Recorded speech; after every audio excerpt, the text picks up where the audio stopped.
An experiment at two of the city's fire stations to send fewer paramedics to less serious calls put on hold actually today after concerns from the firefighters union. That's right. The Columbus Fire Department says as the city's population grows, its EMS runs have doubled.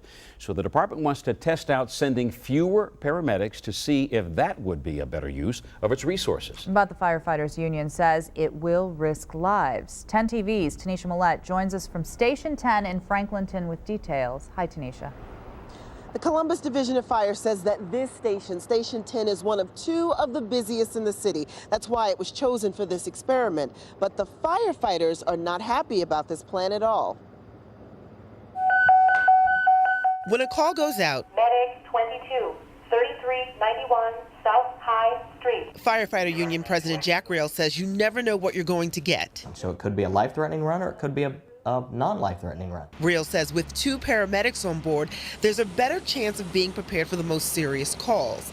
He says a plan to replace one of those paramedics with a lesser-trained emergency medical technician, or EMT, is a mistake. The number one overriding concern for us is that we're going to send a single paramedic to an incident that requires 2 or 3 paramedics to function appropriately. The fire department admits EMTs do not have the training to do some of the life-saving things a paramedic can do, but says 70% of runs are for non-life-threatening calls. Assistant Chief Kerry Ellis says if it is life-threatening, backup will be sent out. An ALS engine, which has a paramedic on it, will respond, and an EMS supervisor lieutenant will respond. Assistant Chief Ellis says this would only be tested out at Station 6, just off 161 on the north side, and Station 10 on West Broad Street in Franklinton for 90 days, and says this does not mean the department is about to change the entire way it responds to calls. But until we try this, we really don't have any data to go on to say what is a better way of doing things. Rail disagrees. They are going to try it, and we all know that.